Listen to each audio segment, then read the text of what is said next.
All right, abusia yin cha on yensan so emo akwa bebe channel so ha eda so aye be media gh. Abusia ena yedi nkomo e de afa eye ye former finance minister Ken Ofori Atta. Yes, abusia na ye be bisa say enti Ken Ofori Atta ne extradition eye proceedings no.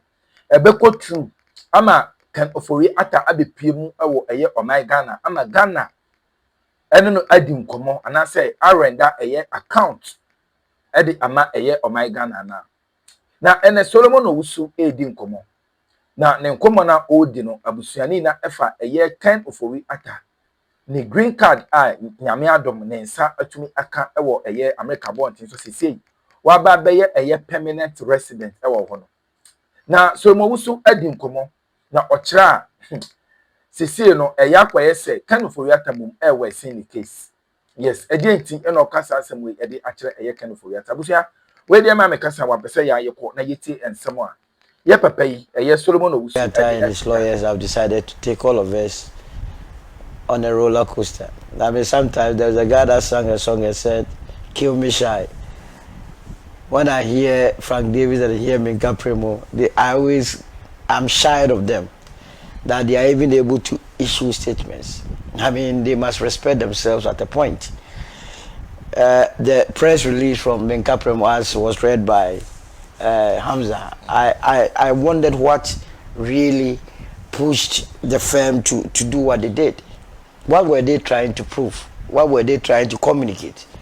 That the court in the U.S. was able to come to a determination that the criminal charges here was that frivolous, and was it the reason why Ken was granted the green card? I mean, sometimes they must give us some levels of respect and intelligence and stop what they are doing. Because what they are doing is annoying a lot of people.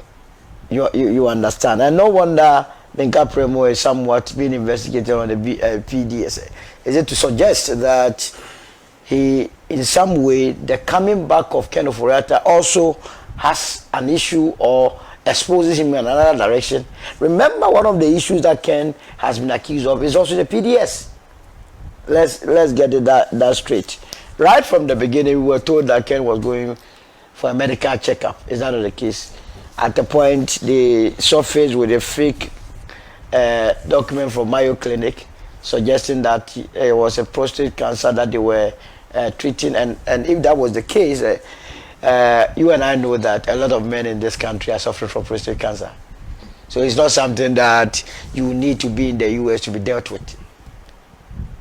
La Paz Community Hospital, they can easily deal with prostate cancer. So then they're right there, they are exposed. But you see, this letter even emanated when Ken Ofori Atta had been invited by the special prosecutor to appear before him on the 10th of February. That was when all the lies started. To the extent that we had the current minority leader, Afenyo Marcus, go to parliament and tell all of us, the entire country, that by May, soon, Ken Ofori Atta will be in Ghana. May of 2025. We are in June, a year after that, and our brother Kwame Marcus has not seen the need to even come and apologize to the people of this country that maybe he was misled by Ken Ofori Atta. We lived with it. Then we had the first letter coming from Minka Primo, also telling us how Ken was that ill or sick and was treating himself, and that they were ready and prepared to meet the OSP and provide every available document or information that they may need. When the going got tough, we had a group of people who claimed to be family members of Ken Ofori Atta, faceless people, issue statement and tell us that Ken was their family member and that he was going to come. When we pressed for the head of that family's name, they ran away. And then the wife had to intervene and said that now she's in charge. The wife also assured us that Ken will ultimately come along the way. Since then, we have not heard from anybody.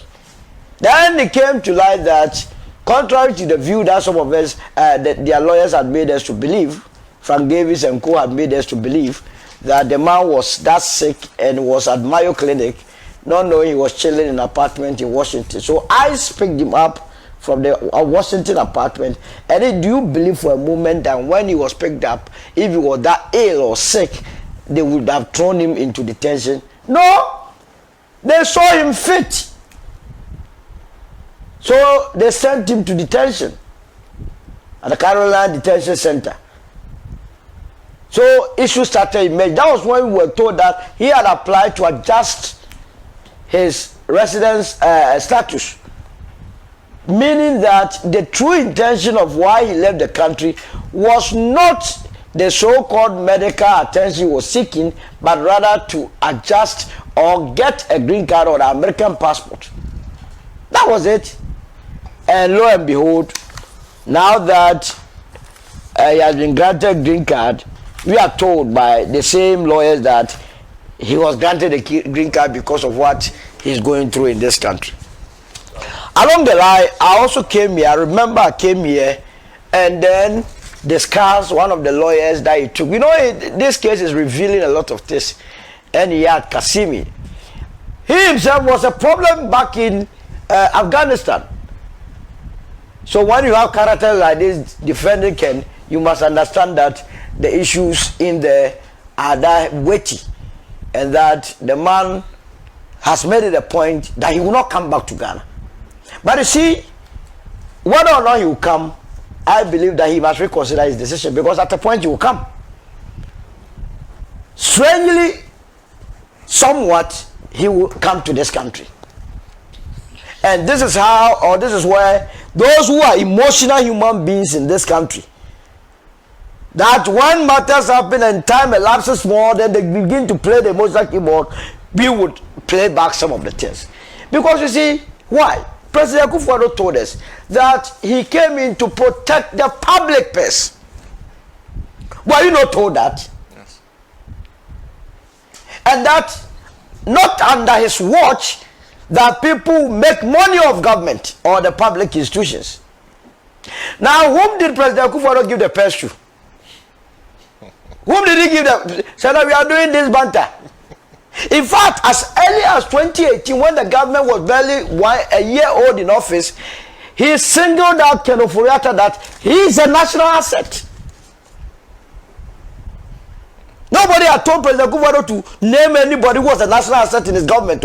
He willingly came to tell us that Ken Ofori Atta was a national asset. So now, national asset, please, wherever you are, come and let's ask you simple questions. You say no.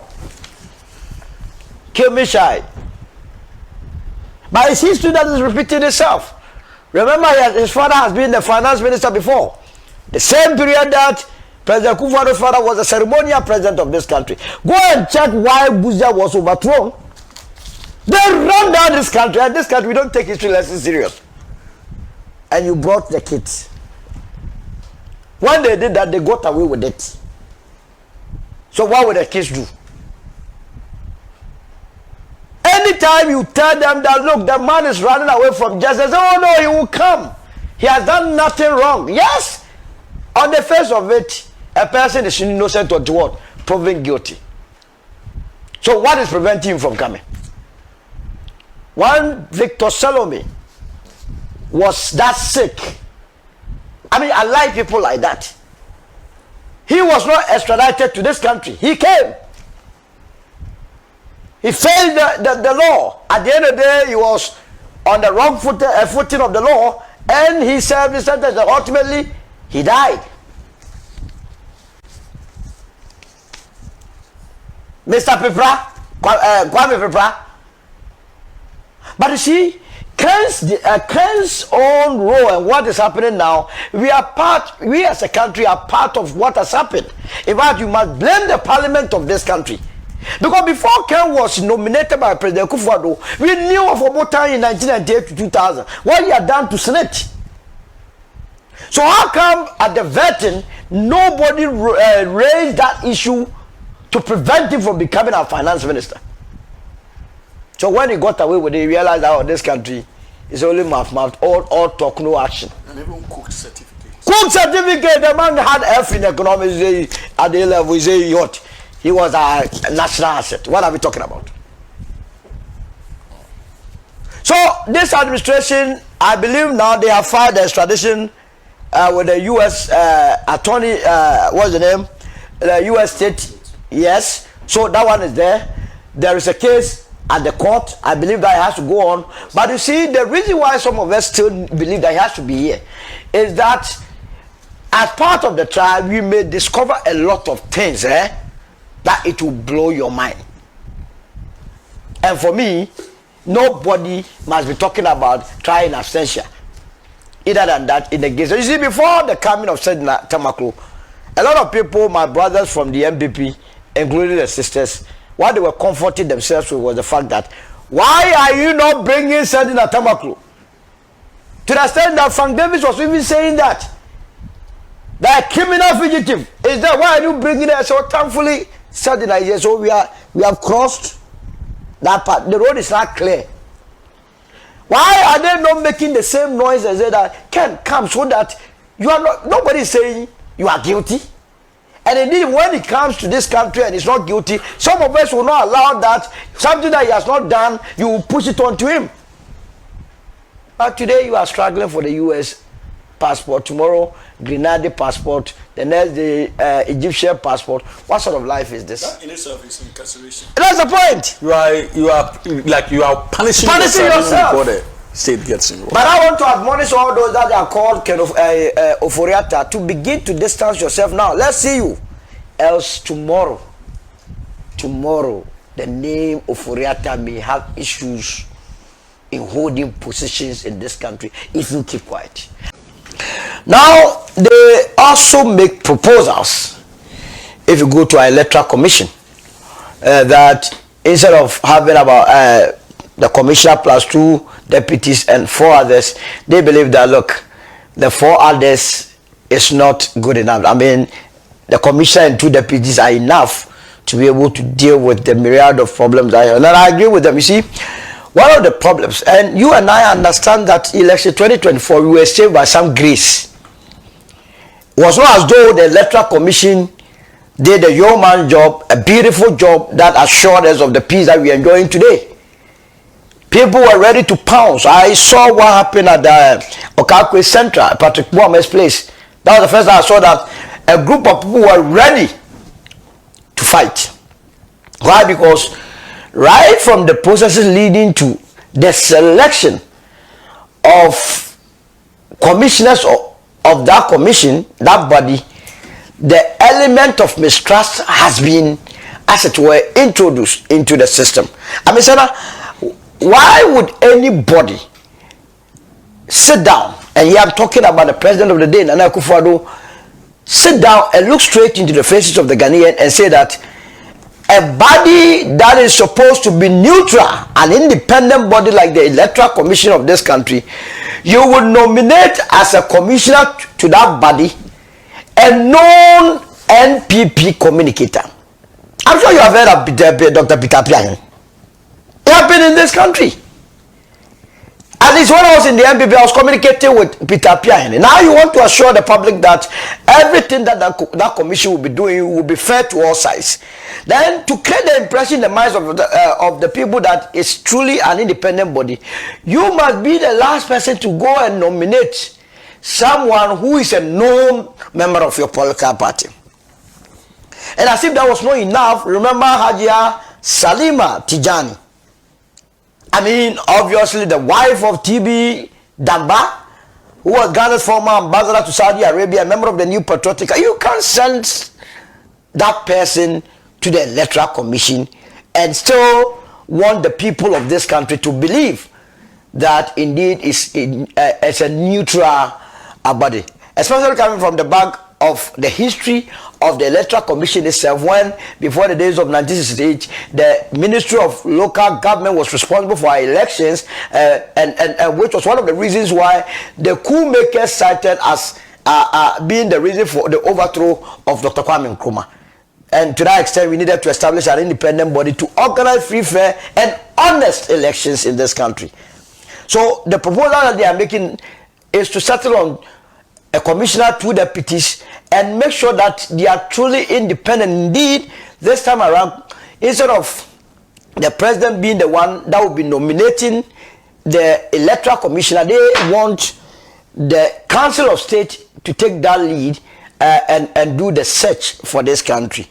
And so by so doing, they are also proposing that the composition of the Council of State be moved from the current 31 to 33, with government not, or the president not having the opportunity to appoint more, so that if you really want the citizens of this country to believe in the new system, then it means the Council of State must be truly an independent body that is capable of helping to settle on individuals that will occupy independent constitutional bodies as being truly independent. So I agree with that, but that will, like I said, would depend entirely on the composition of the Council of State. And talking about the Council of State, Senator, that brings to fore the fallout that we have experienced in the last couple of days, that the former Chief Justice, her ladyship, Madam Sophia Kufu,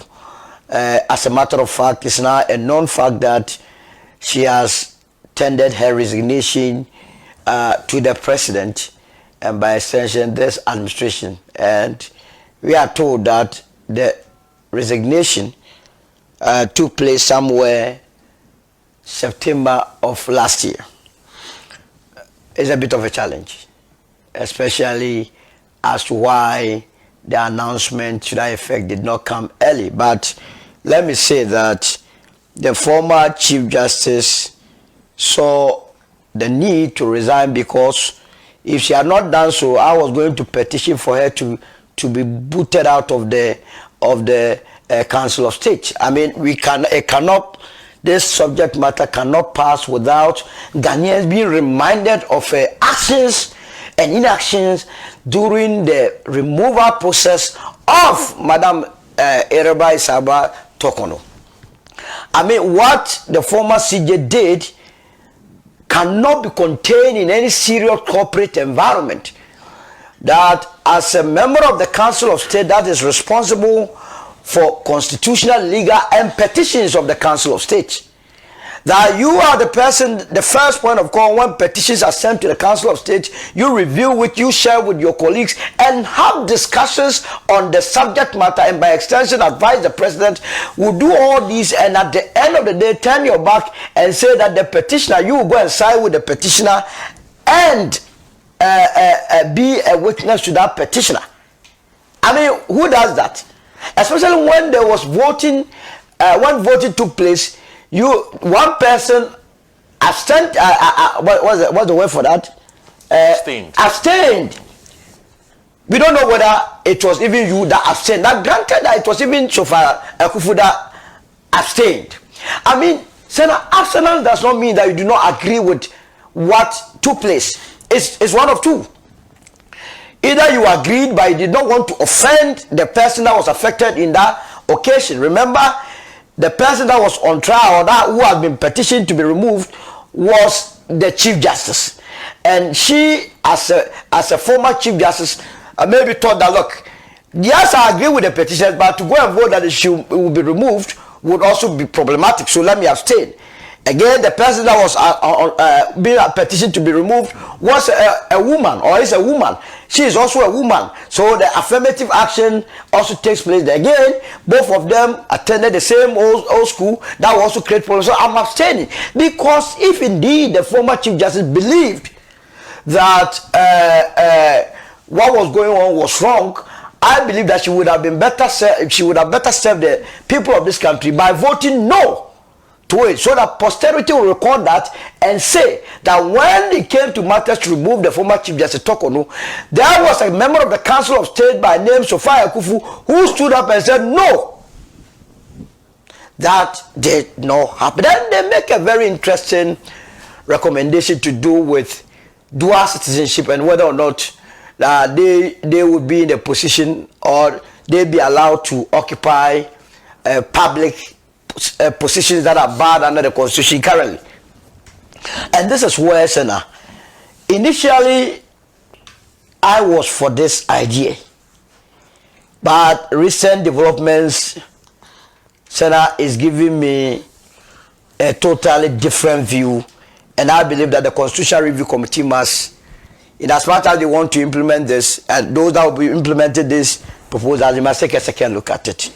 And I'm saying this because of what our brother, our father, our grandfather, a staunch member of the New Patriotic Party and the former finance minister, Ken Ofori Atta, has done in recent months. We were sitting out somewhere when the former finance minister, Ken Ofori Atta, sought permission from the former chief of staff, Madam Osei. Now, on that occasion, the former finance minister asked permission to go and seek medical attention. So, in all intents and purposes, he was traveling to go and have some medical checkup. So later on, we were told by the Immigration and Custom Enforcement of the United States that they have arrested the former finance minister in his cozy apartment in Washington and thrown into a Considering we'll be coming to that topic next. I am okay. So it's part of the topic. Your Yes. lengthy background, that's why. Yeah. So let me just scratch on the face. But what I'm saying is that that recommendation to allow people with dual citizenship must come with some caveat. What Ken Ofori Atta in mind is very, very important. Now, they also make recommendation regarding the issue of how to treat children, especially those that are intersex. You see, Sana, the issue of LGBTQ and its impact and its other adjoining problems, I find that provision in terms of the human rights of children and how it has been couched, the recommendations that have been couched under this by this constitutional review, very tricky. And I believe that implementers must take a critical look at that provision. Now, they also make mention of the fact that certain presidents must be paying taxes on their salaries, allowances that they receive. And I believe that is long overdue. Hey, we are all in the country paying taxes. And you are the one, together with your cabinet, that have been introducing all the taxes that we pay. Why must you be the one introducing taxes and you will not be paying some? So that if the tax is sweet, all of us will enjoy it. If it is bitter, all of us would enjoy it. So once again, I believe strongly that presidents, as citizens of this country, we call them the number one gentleman. The number one gentleman or the number one lady must be lady enough, must be gentle enough to make sure that he or she contributes his or her quota to national development by way of paying taxes. Then there has been issue of land ownership. I mean, the way and manner various presidents of this country has been abusing public lands is mind-boggling. Because your constitution under Article 257 clearly vests the lands that we have in the president. One is supposed to be on behalf of the people. They see it as their own personal property. When they read the constitution, they end at vested in the president and leave the rest. So that, but for the vigilance of the Ghanaian, the small forest we have at your back here, Achimota Forest, would have been gone. You know already that land they have shared. They brought the year what 144. They have shared the lands over there, and they are waiting for the first person to enter so that all of them will follow. But I want to assure those that have bought that land that that will be the last freedom of this country, the second independence. You cannot come into government with a view to serving the people of this country and begin to sell everything. Look, there is a list. My brother Derek J has always been coming here talking about his lands as cantonments here and there. Go and see how lands were sold to government functionaries, to judges, that they bought it as low as 7,000 Ghana cedis. Which land in cantonment to go for 7,000 cedis in these 2000s and 90s? Hey! And they will never sell that land to Shana Nombo. They won't sell it to Mr. Pratt. They won't sell it to Mujib. Have you bought some? No, I don't even have. But interestingly, then they sell it to diachronists, judges. And you think we still must do that? No way.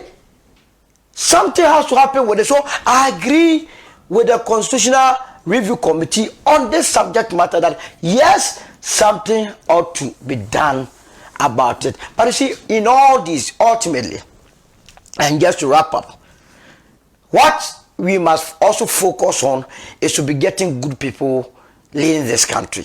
You see, you can have all these beautiful laws, but if the implementers by themselves are very bad, are extremely bad, are corrupt in nature, they will still find ways and means within the law to exploit all of us. And for me, that is where our focus in terms of building strong institutions that will be able to assure us of very salient men and women who will lead this country should be focused on. Indeed, many other countries, as we speak today, are playing with the possibility of improving their democratic architecture. And the bedrock of democracy, clearly, is rooted in rules and laws. And the document that embodies these rules and laws all over the world is that of the Constitution, whether in its written form or unwritten form. Thankfully for us as a country, our guiding principle and light as far as our democratic journey is concerned is one rooted in our constitutional document. And the Supreme Court, in a line of cases, a litany of them, they have indicated that indeed the Constitution of Ghana is supreme when it comes to all other laws. However, you cannot also delink a nation's search for developmental growth from its constitutional underpinnings. And that is why it is stated again, but permit me to read, maybe to give perspective to it. If you remember the landmark case of Tufo versus AG, where the Supreme Court said that a written constitution such as ours is not an ordinary act of parliament. It embodies the will of a people. It also mirrors their history. Account therefore needs to be taken of it as a landmark in a people's search for progress. Landmark in our search for progress. It contains within it their aspirations and their hopes for a better and fuller life. That is what the 1992 Constitution must represent when we look at it. Clause by clause, article by article, we must be able to see the aspirations of the Ghanaian people. We must be able to see their hopes for a better and fuller life. At any point in time, we look at a constitutional provision in the 1992 Constitution and we feel that the particular provision has become a stumbling block to the realization of our quest for better lives. We ought to be concerned. And that is where amendments ought to be carried through. Now, that is not enough. If you look at the preamble to the 1992 Constitution, it is also insightful. And I'm making references to these provisions so that people will begin to understand that, look, the proposals for amendments is not just one rooted in aesthetics or flowery political language, but it is even a constitutional injunction, an invitation, as far as the 1992 Constitution is concerned, for us to act when it is important for us to do so. And if you look at the preamble, it says, in the name of the Almighty God, we the people of Ghana in exercise of our national and inalienable rights to establish a framework of government which shall secure for ourselves and posterity the blessings of liberty, equality of opportunity, and most importantly, prosperity. This is a preamble, and it continues. In a spirit of friendship and peace with all peoples of the world. So it is not just domestic in nature, it is also international in terms of our relations with other countries. That it says, and in solemn declaration and affirmation of our commitment to freedom, justice, probity, and accountability. And I'm repeating that place. And in solemn dedication and affirmation of our commitment to freedom, justice, probity, and accountability. These are pillars that our quest for reform must at all times not lose sight of and seek to expand when it comes to the frontiers of freedom, when it comes to the frontiers of justice, when it comes to the frontiers of probity and accountability. And for me, I'm not reading all, but let me add this from the preamble. It says, the principle that all powers of government spring from the sovereign will of the people, the principle of universal adult suffrage, and the rule of law, the protection and preservation of fundamental human rights and freedoms, unity, stability for our nation, do hereby adopt, enact, and give to ourselves this constitution. So even if you look at the preamble of the 1992 constitution, it gives us the